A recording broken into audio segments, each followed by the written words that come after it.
అయిపోయిందా చదువు? తీసేసుకుంటాం రమ్మని చెప్పా పిల్లడు. ఏనుగులు దీంట్లో తీసేసుకుంటాము రమ్మని చెప్పి రమ్మని 2-3 నేను రేపు నుంచి ఉన్నాను, అనంతపురంలో ఉంటాను. చదవండి.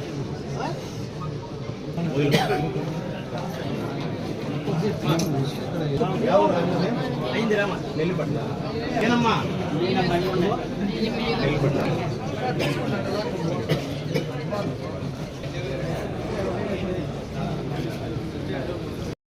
మోహన్ నాయుడు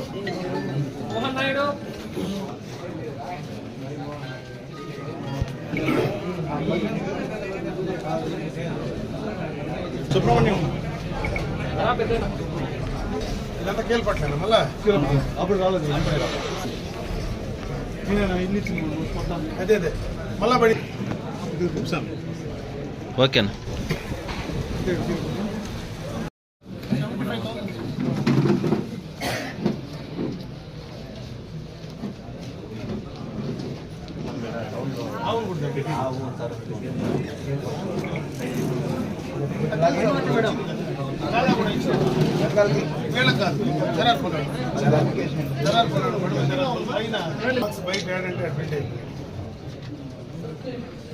కొడితే ఎట్ట తెలిసేదే? పోయిందమ్మా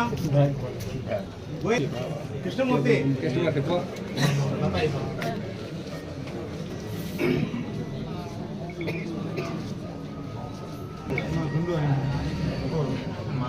చిన్న పాప తెలియదు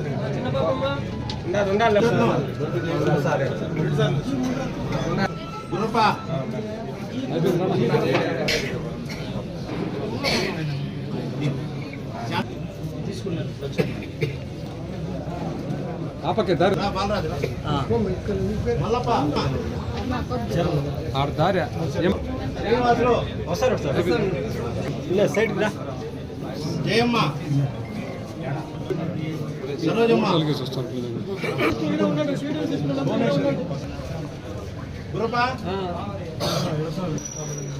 చంద్రశేఖర్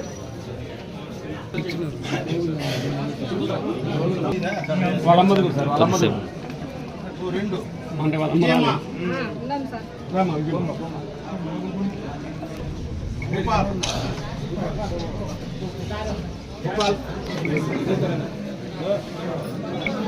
వై చంద్రశేఖర్ కదా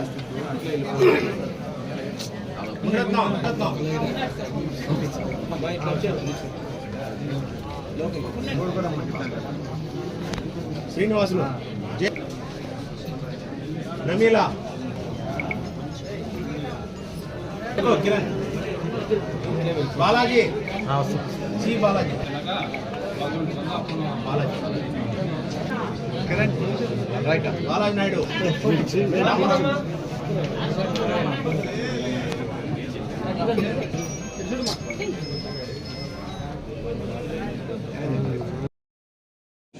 మాట్లాడు. థ్యాంక్ యూ సార్, మాకు గవర్నమెంట్ హెల్ప్ చేసింది. చంద్రబాబు గారికి, సార్ గారికి, అమర్నాథ్ రెడ్డి సార్ గారికి థ్యాంక్ యూ. ఇంకొకటి ఏమంటే సార్ ఇచ్చిన మాట నిలబెట్టుకున్నారు. నెక్స్ట్ మంత్ మా అన్నకి జాబ్ ఇస్తానన్నారు, అది కూడా నిలబెట్టుకుంటే బాగుంటుంది sir. Thank you for answer. మాది కుప్పనపల్లి సార్. మా దేనికోసం మా చెక్కిచ్చింది? మా డాడీ ఫారెస్ట్లో మా డాడీ చనిపోయారు ఏనుగుతోకి, అందువల్ల మాకు హెల్ప్ చేశారు. Thank you. ఎవరు? మా డాడీ పేరు శంకరప్ప, మాది కుప్పనపల్లి సార్. కుప్పనపల్లి, బరేటిపల్లి మండలం.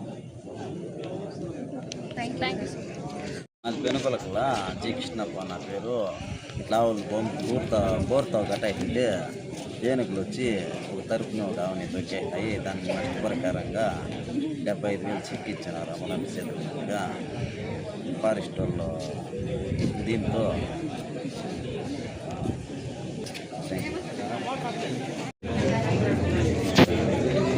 సార్ ఓకేనా?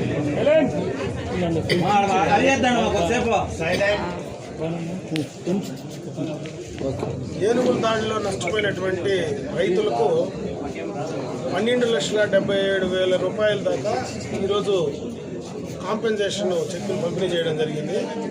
ముఖ్యంగా ఈ ప్రాంతంలో ఏనుగుల దాడులు ఎప్పటి నుంచినో విపరీతంగా కూడా పంట నష్టాలు జరుగుతూ ఉన్నాయి, ప్రాణ నష్టాలు జరుగుతూ ఉన్నాయి. జంతువుల పైన కూడా పడి, ఆవుల పైన కానీ వాటిపైన కూడా పడి నష్టాలు కలిగిస్తూ ఉన్నాయి. దానికి ప్రభుత్వ పరంగా అన్ని రకాలైనటువంటి చర్యలు తీసుకోవడం జరుగుతూ ఉంది. దానికోసమే ఈరోజు మనము కుంకి ఏనుగుల ప్రాజెక్టును కూడా ఇక్కడికి తీసుకురావడం. కుంకి ఏనుగుల ప్రాజెక్టు కూడా ఇప్పుడిప్పుడే అది పని కూడా మొదలు అవుతూ ఉంది. అంటే ఇన్ని రోజులు ఏనుగులకు సంబంధించినటువంటి ట్రైనింగ్స్ కానీ, కావాల్సినటువంటి ఇన్ఫ్రాస్ట్రక్చర్ కానీ, దానికి కావాల్సినటువంటి ఆహారానికి కావాల్సినటువంటి పంటలు వేయడం కానీ అన్నీ కూడా ఇప్పుడిప్పుడే దాదాపు 20 హెక్టార్లలో ఆ ప్రాజెక్టును కార్యరూపం దాలుస్తూ ఉంది. త్వరలోనే పూర్తి స్థాయిలో ఆ కుంకి ఏనుగుల ద్వారా మరి ఏనుగు దాడులు నివారించడానికి చాలా వరకు ఉపయోగకరంగా ఉంటుందని అందరం కూడా భావిస్తూ ఉన్నాం. అదే కాకుండా దానికి ఆ ఏనుగులకు ట్రైనర్స్ కూడా బయట నుంచి తీసుకురావడం, ఇక్కడ స్థానికంగా ఉండే వాళ్ళకు కూడా ఉద్యోగ అవకాశాలు పెంచడం, అన్ని రకాలుగా ఉపాధి అవకాశాలు కూడా దానివల్ల పెరుగుతూ ఉంటాయి. అదే కాకుండా ఏదైతే ఇప్పుడు ఈ యొక్క కుంకి ఏనుగుల ప్రాజెక్ట్ ఉందో దానికి ఆపోజిట్లో 50 హెక్టార్స్లో ఒక ఎకో టూరిజం, ఎలిఫెంట్కి సంబంధించినటువంటి ఎకో టూరిజం ప్రాజెక్ట్ కూడా గవర్నమెంట్ ఆఫ్ ఇండియాకి పంపించడం జరిగింది. త్వరలోనే అది కూడా కార్యరూపం దాలిస్తే ఆ ప్రాంతం ఏదైతే ఇప్పుడు మనకు కాలువపల్లి దగ్గర ఉండేటువంటి ప్రాంతం ఏదైతే ఉందో అక్కడ పూర్తి స్థాయిలో ఒక టూరిజం సంబంధించినటువంటి ఒక ప్రాజెక్టు డెవలప్ చేయడమే కాకుండా ఈ ఏనుగుల దాడులను నివారించడానికి కూడా దాని ద్వారా ప్రయత్నాలు పూర్తి స్థాయిలో చేయడం జరుగుతూ ఉంది. ఈ రకంగా ప్రభుత్వ పరంగా అన్ని రకాలుగా కూడా చర్యలు తీసుకుంటున్నాం. ఇంకొక పక్క ఏదైతే సోలార్ ఫెన్సింగ్, ఏదైతే బయట నుంచి ఏలాడేటువంటి ఫెన్సింగ్, ఇదివరకు అయితే సోలార్ ఫెన్సింగ్ వేస్తే దాన్ని కూడా తొక్కుని ఏనుగులు డ్యామేజ్ చేసినటువంటి సందర్భాలు ఉన్నాయి. ఇప్పుడు దాన్ని కూడా ఆ సోలార్ ఫెన్సింగ్ ఏనుగులు తొక్కకుండా పైన నుంచినే వేలాడేస్తే అది కంట్రోల్ అవుతుందనేటువంటి దానిపైన కూడా కొత్తగా తీసుకుంటున్నారు. ఇంకొక పక్క ఏనుగుల గూపు ఏదైతే ఉందో దాన్ని కూడా ఒక చిప్పు ఫిక్స్ చేసి వాటి యొక్క ఏ రకంగా వాటి కదలికలు ఉన్నాయో, ఎక్కడికి ఆ ఏనుగుల గుంపు వస్తూ ఉంది, ఇటు నుంచి ఎటుపోతూ ఉంది అనే దానిపైన కూడా త్వరలోనే కూడా దానికి సంబంధించినటువంటి ఒక ప్రాజెక్టు కార్యాచరణ కూడా తీసుకోవడం జరుగుతూ ఉంది. ఎందుకంటే దీనివల్ల ఒక పక్క కుంకి ఏనుగుల ద్వారా నివారించడం, ఒక పక్క ఏనుగుల యొక్క ట్రాక్ చేయడం, వాళ్ళు అవి ఎటు మూమెంట్ ఉన్నాయో దాన్ని ట్రాక్ చేయడం, ఎక్కడైనా ఇవన్నీ తప్పించుకొని బయట పొలాలకు రావాలంటే అక్కడ ఉండేటువంటి సోలార్కి సంబంధించినటువంటి ఫెన్సింగ్ వేయడం, ఇది కూడా తప్పించుకొని ఎక్కడైనా పంటల మీద పడో ప్రాణ నష్టం జరిగితే ప్రభుత్వ పరంగా కాంపెన్సేషన్ వేయడం, ఇవన్నీ కూడా అన్ని రకాలుగా ఈ ప్రభుత్వం వచ్చిన తర్వాత, కూటమి ప్రభుత్వం వచ్చిన తర్వాత ఈ ప్రాజెక్టును ప్రత్యేకంగా ఒక ప్రతిష్టాత్మకంగా కూడా మొట్టమొదట ఆంధ్ర రాష్ట్రంలోనే ఇది ఫస్ట్ ప్రాజెక్ట్. ఈ రకమైనటువంటి ప్రాజెక్టు, ఏనుగులకు సంబంధించినటువంటి ప్రాజెక్టు ఆంధ్ర రాష్ట్రంలో లేదు. ఎన్నికలు అయిపోయిన వెంటనే మన ఉప ముఖ్యమంత్రి మన ముఖ్యమంత్రి గారి దృష్టికి తీసుకెళ్లి అసెంబ్లీలో కూడా పలు దఫాలుగా కూడా దాన్ని చెప్పడం, దానిపైన కార్యాచరణ తీసుకోవడం, కర్ణాటక నుంచి వాటిని తీసుకొచ్చే ప్రయత్నం చేయడం, అన్ని రకాలుగా ఈ ప్రాంతంలోనే ఒక కుంకి ఏనుగులే కాకుండా టూరిజం కూడా డెవలప్ చేస్తే ఇటు తిరుమలకు పోయేవాళ్ళు కావచ్చు, చెన్నై ఎక్స్ప్రెస్ వే, ఇక్కడ మనకు 2 చోట్ల ఎక్స్ప్రెస్ వే అవుట్లెట్ ఉన్నాయి, బైరెడ్డిపల్లి ఉంది, అదేవిధంగా ముగిల్ దగ్గర ఉంది. దాని ద్వారా వచ్చేటువంటి ప్రయాణికులు కానీ, ఎవరైనా టూరిజంకి సంబంధించిన వెళ్ళే వాళ్ళు కానీ, తిరుపతికి వెళ్ళేటువంటి భక్తులు కానీ, వీళ్ళందరికీ కూడా ఈ ప్రాంతంలో ఒక ఏనుగులకు సంబంధించినటువంటి ఒక ప్రాజెక్ట్ మనం తయారు చేయగలిగితే ఇక్కడ 2 రకాలైనటువంటి ఒక ఆదాయము స్థానికంగా పెరుగుతుంది. అదేవిధంగా ఈరోజు దానికి సంబంధించినటువంటి డబ్బులతో కూడా ప్రాబ్లం లేదు. మనకు ఏదైతే ఎక్స్ప్రెస్ వే వచ్చిందో, ఎక్స్ప్రెస్ వేలో ఫారెస్ట్ ద్వారా, ఫారెస్ట్ నుంచి మనం ఎక్స్ప్రెస్ వేకి ఎక్కడైతే కాంపెన్సేషన్ గవర్నమెంట్ ఆఫ్ ఇండియా నుంచి దాదాపు 17 కోట్ల రూపాయలు బ్యాంకులో డిపాజిట్ అయింది. దీనికి సంబంధించి గవర్నమెంట్ ఆఫ్ ఇండియా నుంచి కూడా రకరకాలైనటువంటి అవకాశాలు ఉన్నాయి. ఈరోజు ఈ యొక్క పర్యావరణానికి సంబంధించి కానీ, అదేవిధంగా జంతువులకు సంబంధించి కానీ చాలా రకాలైనటువంటి అవకాశాలు గవర్నమెంట్ ఆఫ్ ఇండియా నుంచి తెచ్చుకోవడానికి అవకాశాలు ఉన్నాయి. వాటన్నిటిని కూడా, ఎందుకంటే అటు కేంద్ర ప్రభుత్వంలో భారతీయ జనతా పార్టీ ఉంది, ఇక్కడ ఈ రాష్ట్రంలో ఇటు తెలుగుదేశం కానీ, జనసేన కానీ కలిసి ఈ రాష్ట్రంలో కూటమి ప్రభుత్వం ఉంది.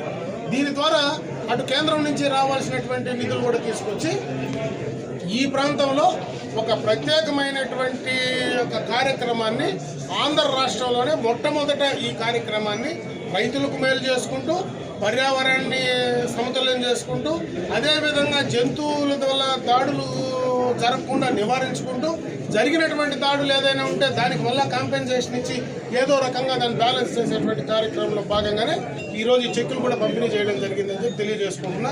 గతంలో ప్రాణ నష్టం జరిగినటువంటి వారికి కూడా ఈరోజు 5 లక్షల రూపాయల చెక్కు కూడా ఇప్పుడే అందించి కూడా పోతా ఉన్నాం. ఎందుకంటే ఒక ఆవు చనిపోతే 75,000 ఇప్పుడే చెక్కు రూపాయలు కూడా ఇచ్చాం. అంటే ఒక ఆవులు పైన దాడి చేసి చనిపోయినా లేదంటే ఇంకో రకంగా చేసినా వీటన్నిటికీ కూడా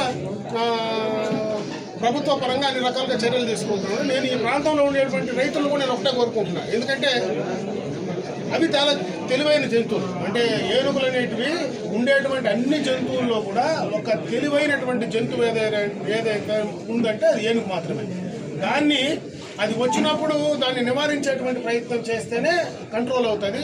మనం దాన్ని రెచ్చగొట్టేటువంటి ప్రయత్నం చేస్తే తిరగబడి మళ్ళీ మన పైకి వచ్చేటువంటి పరిస్థితి ఉంది. కాబట్టి మనం కూడా ఆ ప్రాంతంలో ఉండేటువంటి రైతాంగం కానీ యువకులు కానీ ఆ ఏనుగుల యొక్క వ్యవహార శైలిని కూడా మనం స్టడీ చేసుకోగలిగితే వాటిని ఏ రకంగా మనం కంట్రోల్ చేసుకోవాలా, మానవులు ఏ రకంగా కంట్రోల్ చేయాలా, ఆ ఏనుగుల్నే ఏనుగు ఏ రకంగా కంట్రోల్ చేయాలా, ఇవన్నీ కూడా చేసుకోవడానికి అవకాశాలు ఉంటాయి. కాబట్టి అన్ని రకాలుగా టెక్నాలజీని ఉపయోగించి దాడులను అరికట్టేటువంటి ప్రయత్నం ఈ ప్రభుత్వం చేస్తూ ఉంది.